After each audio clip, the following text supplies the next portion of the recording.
찬양 소리가 얼마나 신기하게 들렸냐면요, 제가 여기를 보다가 갑자기 여기를 봤습니다. 왜냐하면 소리가 여기서 막 들리는 거예요. 그래서 이게 웬일이야? 이렇게 해서 이렇게 들리는 거예요. 깜짝 놀랐어요. 너무 잘하셨습니다. 하나님이 이 찬양을 진짜 기쁘시게 받으실 믿습니다. 네. 정말 오늘 미쳤어요.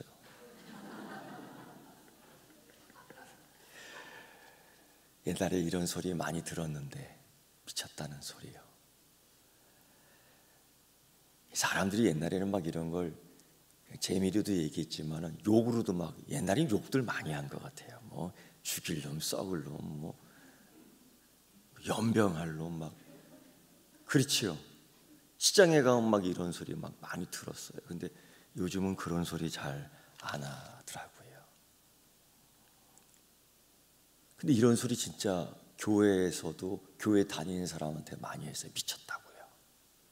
전 예수 때문에 미쳤어. 저 교회 다니만 미쳤구나, 미쳤어. 이게 뭐냐면은 정말 미쳐서 미쳤다는 게 아니라 열심히 하는구나. 야, 저 교회 뭐가 있길래 저렇게 열심히야? 이러한 호기심 반, 아니면 약간 비웃으면서도 이상하다 하는 그런 경우에 미쳤어 막 이런 소리 했어요. 장로님 그런 소리 들어보셨습니까? 예수 때문에 미쳤다. 저도 부목사 때 그런 얘기 들었어요. 전도를 항상 하고 있었는데 저것들은 시간이 많아서 저짓들 해. 전도하는 것을 저짓이라고 얘기하고, 전도 막 하고 들어가니까 시간이 많아서 그렇게 한다고 막 욕을 막 하더라고. 뭔가 교회에 대해서 감정이 안 좋았던 것 같아요. 이해해요. 예수님의 사랑을 잘 모르니까 그런 소리를 막 하는 거예요. 근데 요즘에는 그런 소리 잘 안 하는 것 같아요. 우리 샤론 찬양 가운데 요즘에 저 예수님 때문에 저 미쳤어 이런 소리 들어보신 분 계셔요? 아무도 없구나. 저희 교회 열심히 하네, 진짜 미쳤구나 이런 소리 들어본 적 있으세요? 손은 들어야 되나 말아야 되나? 요즘은 그런 게 좀 없어진 것 같아요. 그런데 성경을 읽다 보니까 깜짝 놀랄 만한 일이 있는데, 미쳤구나, 미쳤다, 이런 소리를 했더라고요. 마가복음 3장 21절 보면 예수님 공생애 때 예수님이 귀신 들린 자들하고 막 싸웠잖아요. 그게 얼마나 격렬한 싸움이겠습니까? 그리고 바리새인들하고 막 논쟁을 했습니다. 그냥 막 침을 튀기듯 논쟁을 한 겁니다. 얌전한 논쟁이 아니거든요. 진리를 위해서 생명을 내놓는 그 영적 싸움이었다고요. 그리고 또 불쌍한 사람들, 멸시받는 사람들, 천대받는 사람들이 있었지 않았습니까? 그 세리들, 또 기생, 창녀들. 그때는 먹고 살 게 없었어요.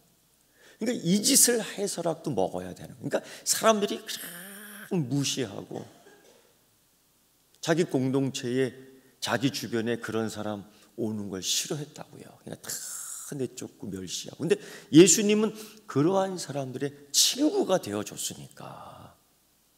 심지어 예수님의 제자들에게 그렇게, 야, 너희 스승은 맨날 그런 사람들하고 밥 먹냐? 그러니까 뭐라고 해요? 미쳤다. 또 그런 소리를 해대니까 예수님의 친족이 예수님을 붙잡아다가 집으로 데려오려고 그랬어요. 얼마나 그런 소리가 심했는데, 이거 한두 번 했던 소리가 아니라 심하게 욕했던 겁니다. 예수님의 제자 가운데에 사도 바울도 이 미쳤다는 소리를 참 많이 들었어요. 미쳤다. 한번 로마에 가서 재판을 받는데 그 재판관이 그런 얘기하는 거예요. 네 많은 학문이 너를 미치게 했구나. 네 많은 학문, 물론 많이 배웠습니다. 근데 사도 바울이 그 재판관한테 그 로마 관리에게 예수 그리스도에 대한 설명을 아주 조목조목 설명하는데 그 듣는 자가 마치 학문 속에서 논리정연하게 듣는 것처럼 느낀 거예요. 그러니까 이렇게 대꾸할 수가 없을 정도로, 반박할 수가 없을 정도로 예수의 사랑은 진짜구나, 예수의 부활은 진짜구나 거부할 수가 없으니까, 그래도 로마 황제를 믿는 그 로마 관리가 믿습니다 할 수는 없잖아요. 그리고 뭐라고 하냐면, 네 많은 학문이 너를 미치게 했구나, 네 미친놈이구나. 그러면서 곤장을 때리고 내쫓으라. 그 사도 바울의 이 열심의 고백을 보면은 유대인들에게는 태장을 5번 맞습니다. 49대 맞는 태장을. 그러니까 아마 우리 남선교 회원들은 사도 바울과 한번 목욕을 같이 하면은 그 엉덩이 한번 확인해 보세요. 엄청나게 이 엉덩이가 상해 있을 거예요. 그 정도로 사도 바울이 열심을 했던 거예요. 근데 사실 그런 예수 그리스도를 모르고, 아니 예수 그리스도를 반대하고 미워하는 자들이 미쳤구나 하면은 마음이 안 아파요. 근데 문제는 교회에서, 특히 이 고린도 교회에서 이 교인들이 바울을 향해서 미쳤다 하는 거예요. 이 아침 7시 반 이전부터 준비하고 나와서 이렇게 지금 찬양대 있는 거 아니에요? 이 주일날 쉬어야 되는데, 남들은 왜 쉬어야 되는데, 그러니까 남들이 보면은 뭐라 그러겠어요? 한번 얘기해 보세요. 미쳤구나.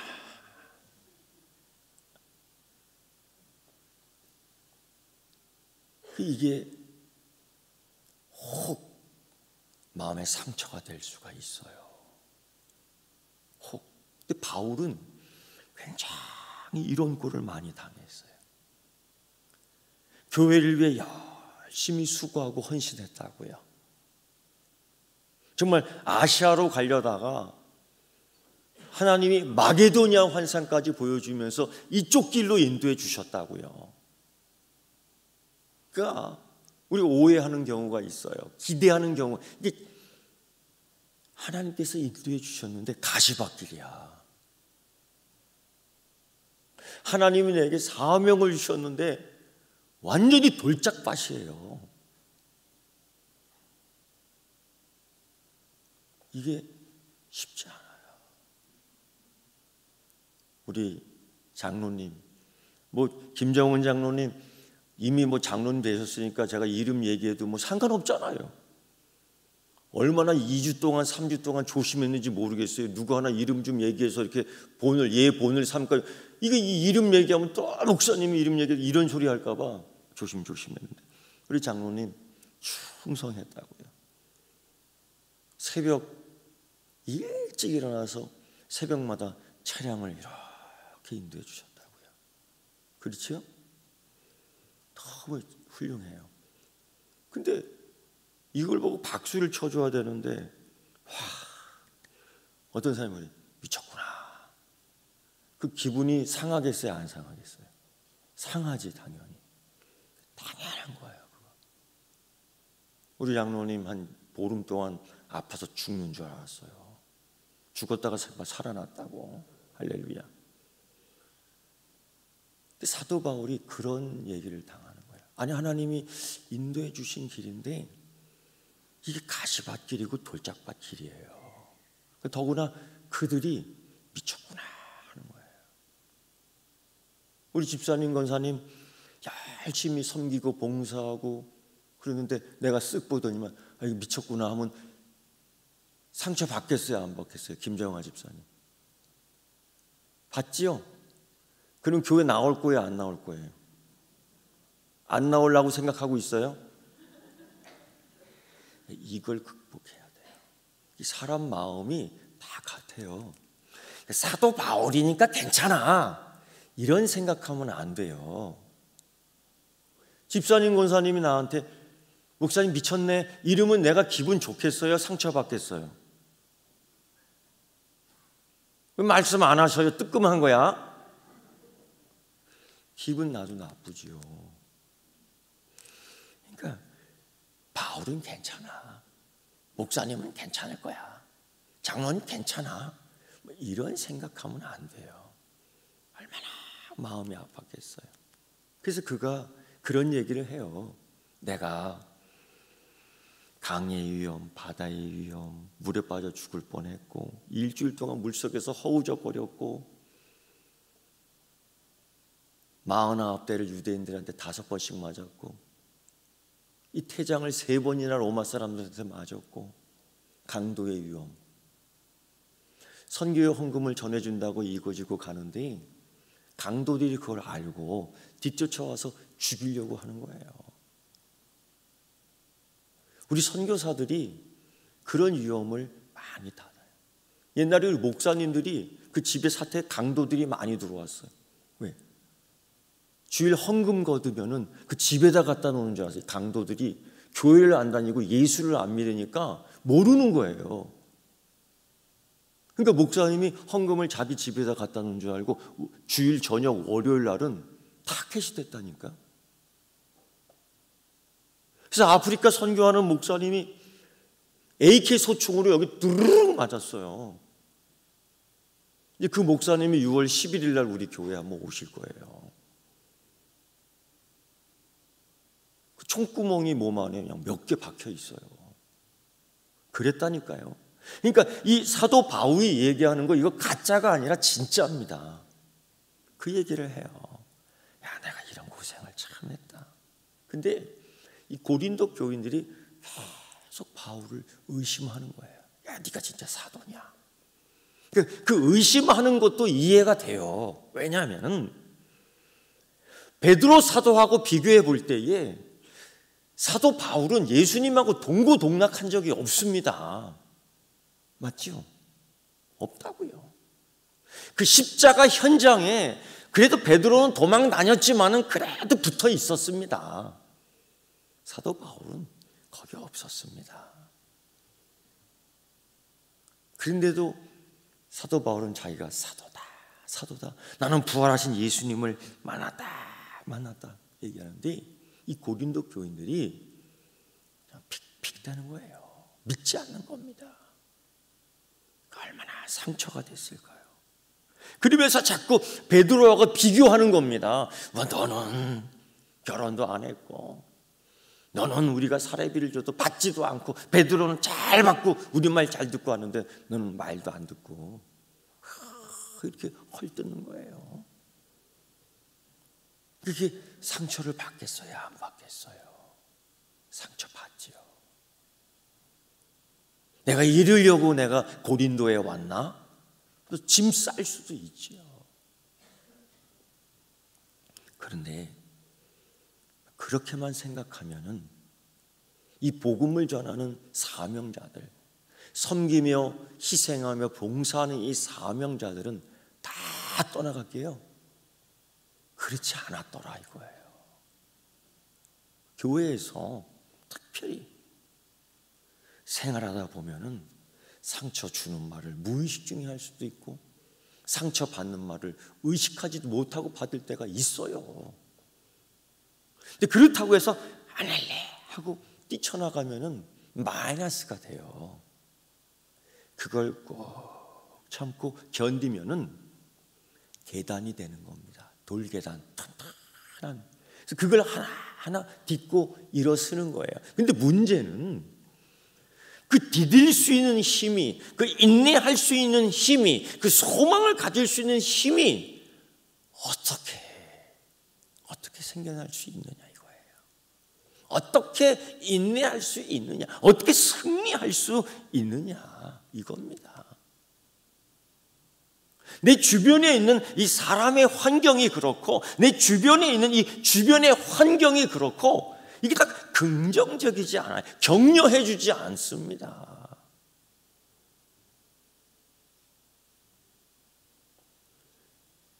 어떤 분이 저한테 그러한 고민을 얘기했어요. 목사님, 저도 저를 응원해 주는 편이 있었으면 참 좋겠어요.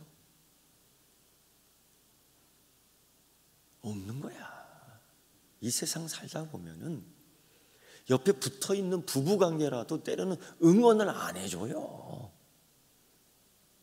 그런 기대, 사람이 해주는 응원에 기대 걸지 말고 우리 앞으로 하나님이 응원해주는 그 하나님의 응원에 기대하며 살자. 우리 거기에 딱 걸어야 됩니다. 거기에 걸어야 돼요. 살다가 보니까 이 사람들이 허물이 생겨요. 저도 오늘 머리를 이렇게 만지는데 머리가 요즘은 빠지더라고요. 그것도 이처럼 사람이 변해요. 근데 변하지 않아야지. 뭐에 대해서? 우리 믿음에 대해서. 사람의 환경이나 주변 환경 때문에 주저앉을 수는 없는 겁니다. 근데 사도 바울이 그럼에도 딱 잡았어요. 도대체 뭘 어떻게 그렇게 견딜 수 있었을까? 우리가 이렇게 얘기해요. 그 믿음입니다. 이렇게 그 당연히 믿음이죠. 근데 그 믿음의 내용이 뭐고, 그 믿음의 색깔이 뭐고, 그 믿음의 모양이 뭐냐, 그겁니다. 살펴보니 그는 이렇게 얘기하더라고요. 고린도 교인들에게 그 상황에서 고린도후서 5장 9절의 말씀 보면 주를 기쁘시게 하는 자가 되라. 이게 왜 특이하냐면 다 자기 만족을 위해서 살고 자기 행복을 위해서 살지 않습니까? 1순위를 따져보면 가족의 축복이요, 가족의 행복이지요. 예수 그리스도의 사명이라고 얘기하는 사람이 드물거든요. 사도 바울 같은 경우는 굉장히 명예를 존중하는 사람이었고 가문을 존중하는 사람이었고 학문의 세계에 깊이 빠져 경험했던 사람이에요. 그런데 지금 뭐라고 하면 뭐든지 간에 주를 기쁘시게 하는 사람이 먼저 되라. 주를 기쁘시게 하는 자가 되기를 힘쓰라. 노력하라. 이 노력은 어떻게 해야 돼? 노력은 어떨 때 해야 되느냐? 상처받았을 때 노력하는 거야. 나를 응원해 주는 사람이 좀 적네, 없네 할 때에 힘써야 되는 거예요. 어떻게? 예수님 하면서 앞으로 예수님. 여러분, 우리가 좋아하는 사람들이 있고 사랑하는 사람들이 있지 않습니까? 우리 청년들은 좋아하는 사람이 생기잖아요. 오늘 보니까 저기 주말 부부도 와 있어요. 아직도 뜨겁게 사랑하지요? 제가 네라고 자신 있게 대답해. 아직도 서로가 사랑하는 게 뭔지를 알고 그렇게 해주려고 애쓰지요? 남자는 반응이 없어. 근데 이게 맞아요. 왜? 사랑하니까 서로가 공감하는 거예요. 어떻게든지 우선시 해주는 거예요. 이게 바로 주를 기쁘시게 하는 자가 되기를 힘쓰라라는 거예요. 이걸 예수님에게 그 사랑을 먼저 받았거든요. 그래서 여러분 사도 바울의 서신서를 쭉 읽어보면은 그가 얘기하는 거 빼놓고 얘기하지 않는 게 있습니다. 오직 한 가지만 고르라. 사도 바울이 얘기했던 거 한 가지만 고르라 하면 자신 있게 이거 하나 고를 수 있어요. 뭐냐? 십자가. 그것 때문에 자기가 살았다는 거예요. 이제는 내가 그래서 그리스도를 위해 살겠다는 거예요. 그 십자가가 자기 가슴에 깊이, 내가 제일 사랑하는 십자가. 남들은 어리석게 보이고 미련하게 보이지만은 그 십자가가 내 생명을, 내 영혼을, 내 삶을 흔하게 해주었거든요. 그게 잊을 수가 없는 거예요. 그래서 앞으로는 내가 이 십자가를 위해서 살 거야. 내가 이 예수 그리스도를 사랑할 거야 하는 다짐이 안 바뀌어요. 안 바뀝니다. 그러면 힘써라. 그러면 어떻게 십자가를 위해서 살아야 될까? 그는요, 그 어떤 것보다도 감사하는 생활을 잊지 않았어요. 죄인 중에 최고 우두머리요 괴수했던 자를 하나님의 그토록 사랑, 이처럼 사랑, 지극한 사랑 때문에 살았거든요. 그러니까 감사를 잊지 않았어요.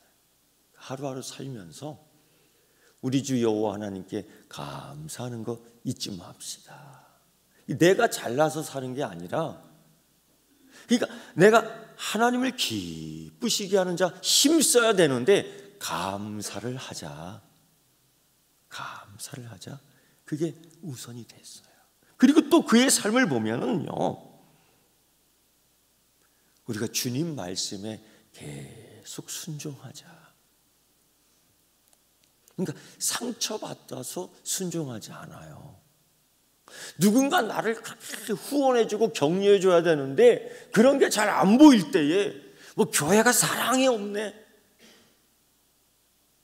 교회가 뭐 믿음이 없네, 그러면서 훌훌 날아가 버리더라고요. 보니까 여러분, 예수님이 그러셨어요. 예수님이 사람들을 막 불렀습니다. 그게 교회 아니에요. 근데 어떤 사람들을 불렀어요? 죄인들을 불렀어요. 아픈 사람들을 불렀어요. 건강하지 않은 사람들을 불렀어요. 여러분, 어떻게 보면 교회에 그런 사람들이 다 모였어요. 그래서 예수님의 사랑을 먹고 예수님의 치료를 받으면서 우리가 이렇게 건강해지는 거거든요. 근데 그 과정 속에서 장로님 경험하셨잖아요. 내 몸이 아프니까 남 보살필 수 있겠어요? 이게 안 돼요. 제가 경험해 보니까 안 되더라고요. 아이고 죽겠다, 아이고 죽겠다 하면서 저기 더 아픈 사람 물 한 컵 떠줘야 되는데 이게 안 되더라고요.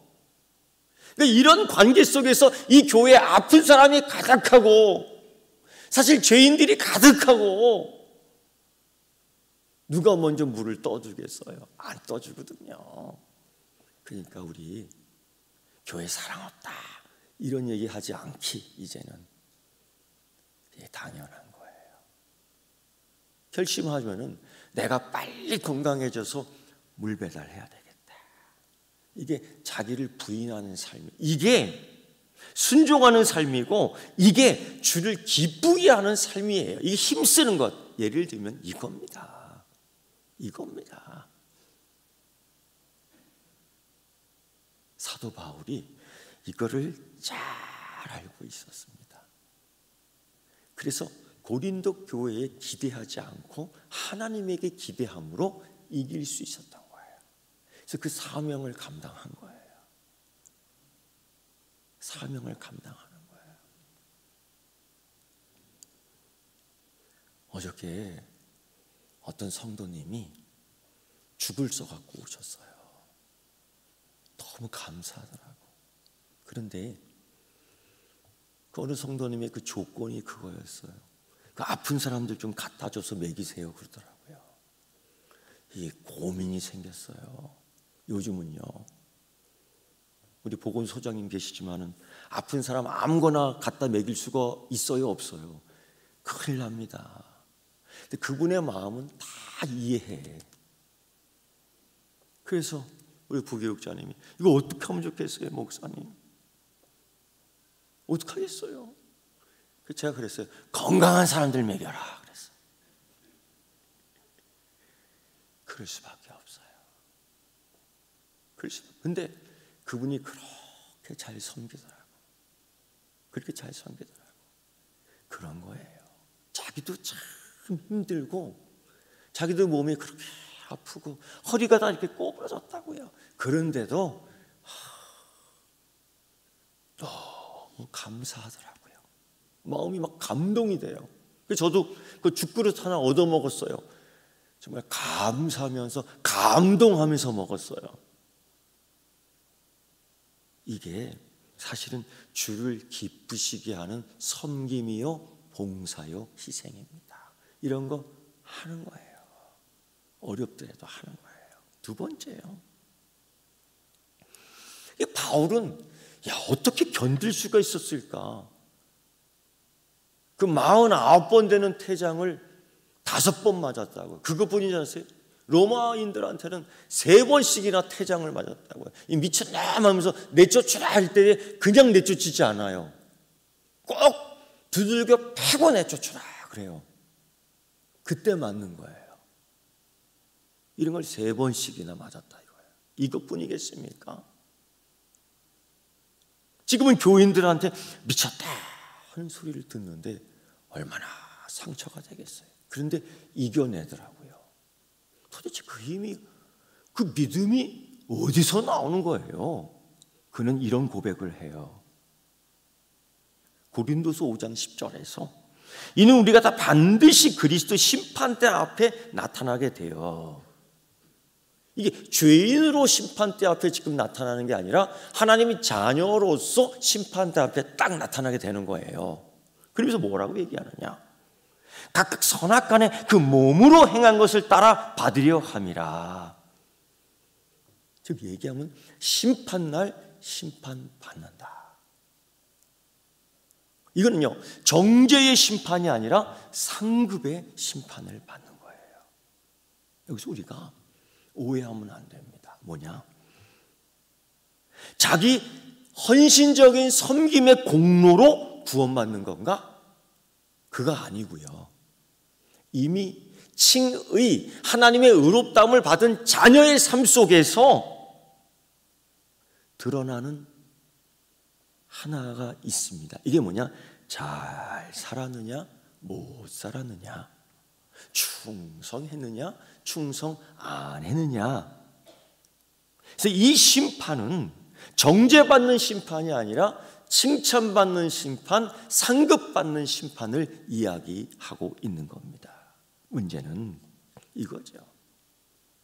사명을 잘하지 않고 직분을 착하게 하지 않고 충성스럽게 하지 않을 때에 그 심판으로 구원을 잃어버리는 것은 아니지만 칭찬을 잃어버린다라는 것이 사도 바울의 요점입니다. 그 몸으로 행한 것. 상급, 하나님이 우리에게 충성스러운 성급을 인정해 주는 겁니다.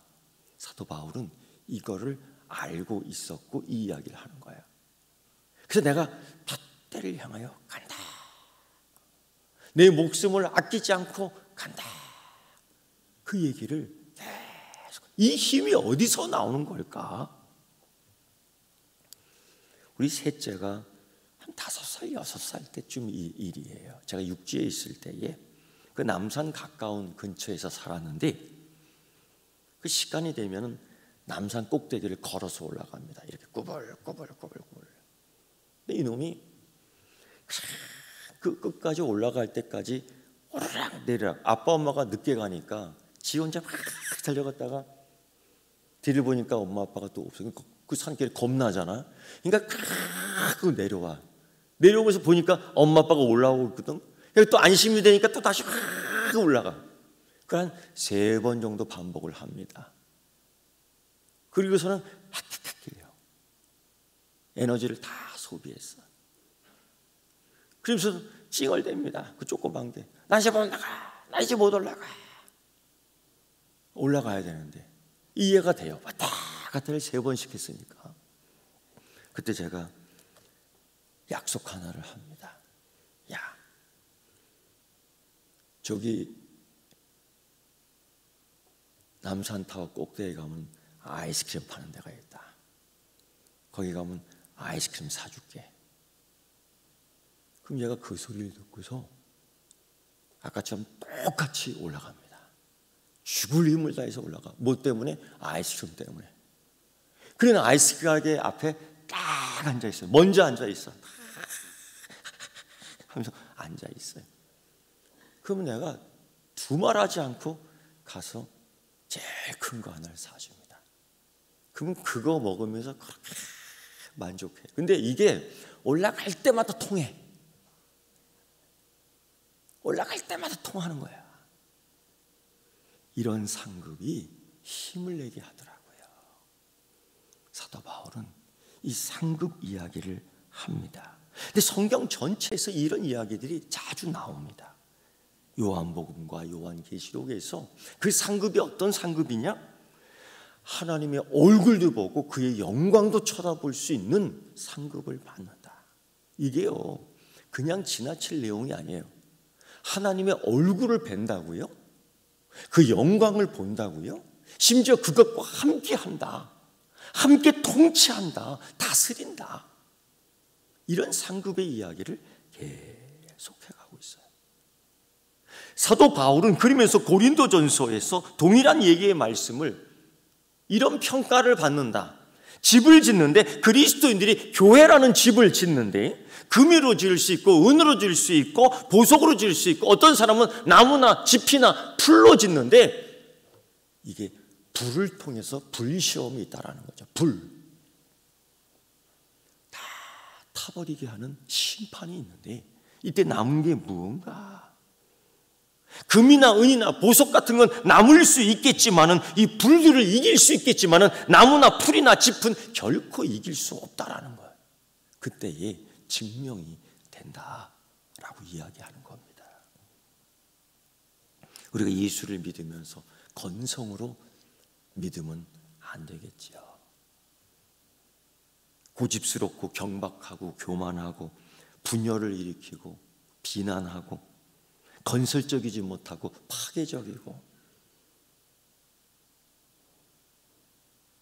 살다 보면 이러한 함정에 우리가 계속 빠져. 예수를 믿으면서 이 입술에서 찬양이 안 나오고 비난이 자꾸 나온다고. 예수를 믿으면서 찬양이 안 나오고 자꾸 파괴적인 게 나온다고요. 이거 하나님이요 다 듣고 계십니다. 다 보고 계십니다. 그리고 거기에 따라 상급을 주십니다. 우리가 이거 알고 있어야 돼요. 그래서 사도 바울은 고린도후서 3장 14절 이하에 누구든지 그 위에 세운 공적, 그리스도의 믿음 위에 세운 그 공적, 그게 그대로 있으면 상 받고 그게 불타면 해를 받는데 여기서 15절 그러나 자신은 구원을 받되 불 가운데에서 받은 것 같으니라. 이 얘기를 하고 있어요. 구원의 상실은 아니더라도 칭찬의 상실이 있는 거죠. 구원의 상실은 없습니다, 우리에게. 그러나 칭찬의 상실은 있을 수 있다는 거예요. 바울은 이걸 단호하게 이야기합니다.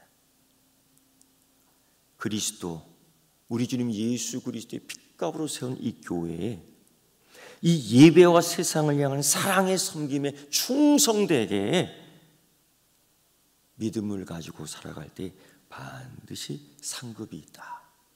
이겁니다.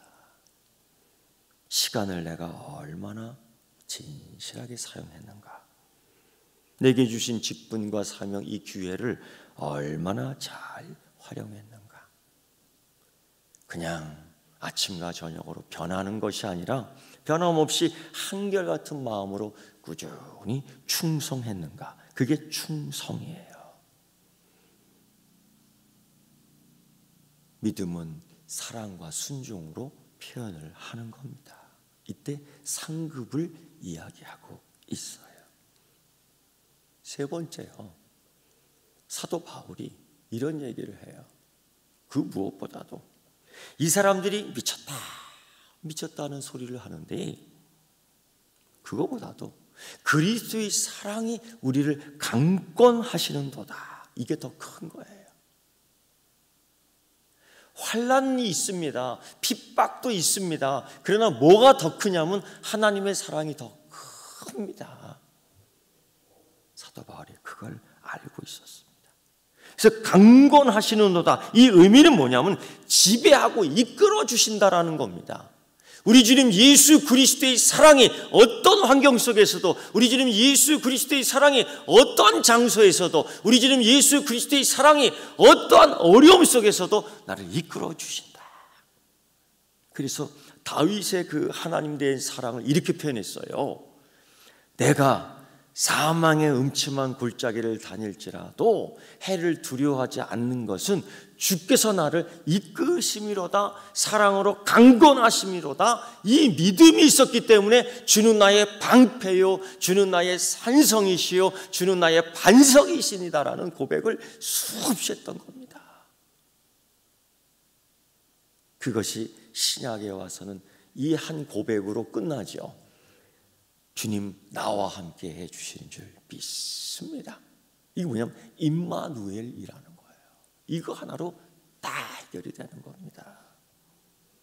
사도 바울은 그 사랑, 이처럼 사랑하사 그토록 사랑하사 내가 무엇이가 한데 이처럼 나를 사랑하시나이까, 그 고백이 여기서 튀어나온, 이게 너무 크기 때문에 미쳤다 하는 말에 동료가 되지 않는 거예요.